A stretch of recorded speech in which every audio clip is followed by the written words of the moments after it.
नमस्कार बंधुरा रिमिर बांगाली रान्नाघरे आपनादेर सबाइके स्वागत।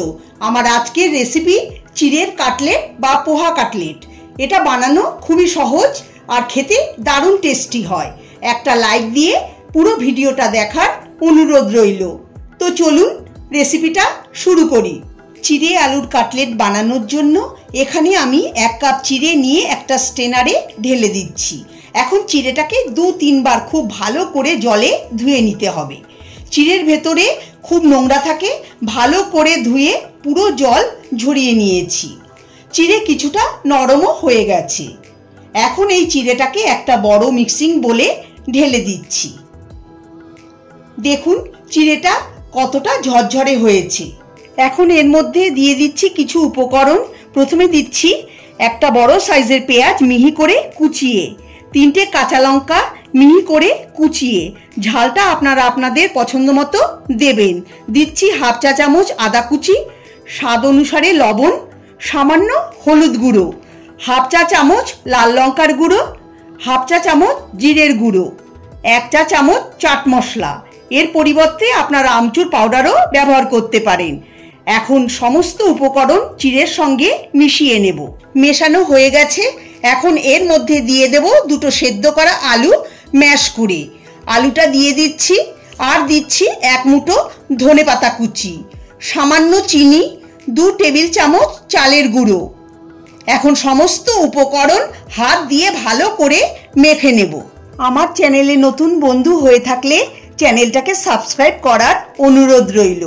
আমার চ্যানেলে আরও অনেক ক্রিস্পি অ্যান্ড টেস্টি স্ন্যাক্সের রেসিপির লিঙ্ক আমি ডেসক্রিপশন বক্সে শেয়ার করে দিচ্ছি, আপনারা চাইলে দেখে নিতে পারেন।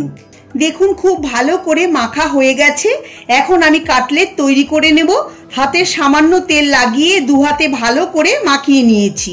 এখন মিশ্রণ থেকে নিয়ে প্রথমে গোল গোল করে 2 হাতের তালুতে চেপে চ্যাপটা এরকম টিক্কির আকারে করে নিচ্ছি।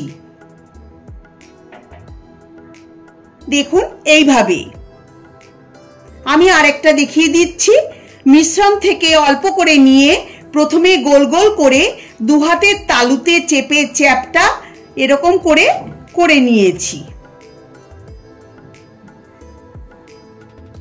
এই একইভাবে আমি সব কাটলেট তৈরি করে নেব। সব কাটলেট বানিয়ে নিয়েছি। এটা আপনারা এয়ারটাইট কন্টেনারে ভরে ফ্রিজে রেখে দিতে পারেন। বাড়িতে অতিথি এলে এটা ফ্রিজ থেকে বের করে ভেজে অতিথিদের খাওয়াতে পারেন। দেখবেন সবাই খেয়ে প্রশংসা করবে। এখন এখানে একটা প্লেটে নিয়ে নিয়েছি চালের গুঁড়ো। এখন তৈরি করে রাখা কাটলেট চালের গুঁড়োয় দিয়ে মাখিয়ে নেব। দেখুন এইভাবে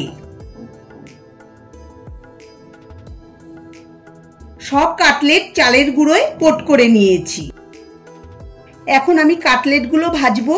প্যানে পরিমাণ মতো তেল গরম করে নিয়েছি। এখন বানিয়ে রাখা কাটলেটগুলো এক এক করে তেলে দিয়ে দিচ্ছি। কাটলেট তেলে ছেড়ে সঙ্গে সঙ্গে নাড়াচাড়া করা যাবে না, তাহলে ভেঙে যেতে পারে। আর একসঙ্গে বেশি ভাজাও যাবে না, তাহলে একটার গায়ে একটা লেগে যেতে পারে। ফ্লেম মিডিয়াম টু হাই করে কাটলেটগুলো গোল্ডেন করে ভেজে নেব। এক পাশ ভাজা হলে অপর পাশ উল্টে ভেজে নিতে হবে। এইভাবে উল্টে পাল্টে ভাজতে হবে। কাটলেটগুলো আমার ভাজা হয়ে গেছে। দেখুন দেখতে কতটা সুন্দর হয়েছে আর খেতে খুবই মুচমুচে আর টেস্টি হয়। এগুলোকে তুলে একটা প্লেটে রেখে দিচ্ছি। ফার্স্ট ব্যাচের কাটলেটগুলো ভাজা হয়ে গেছে। এই একইভাবে আমি বাকি কাটলেটগুলো ভেজে নেব। সব কাটলেট আমার ভাজা হয়ে গেছে।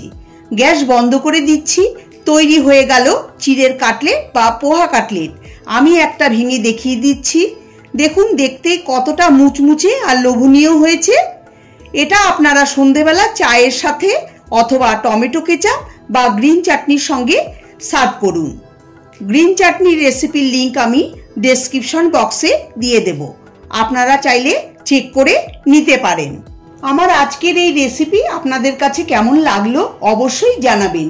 যদি ভালো লেগে থাকে তাহলে আপনারাও বাড়িতে অবশ্যই একবার ট্রাই করে দেখতে পারেন। আশা করি আপনাদেরও ভালো লাগবে।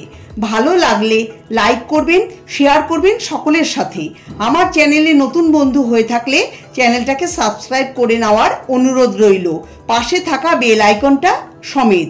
তাহলে আমি চ্যানেলে যখনই কোনো নতুন রেসিপি দেব আপনাদের কাছে খুব তাড়াতাড়ি পৌঁছে যাবে।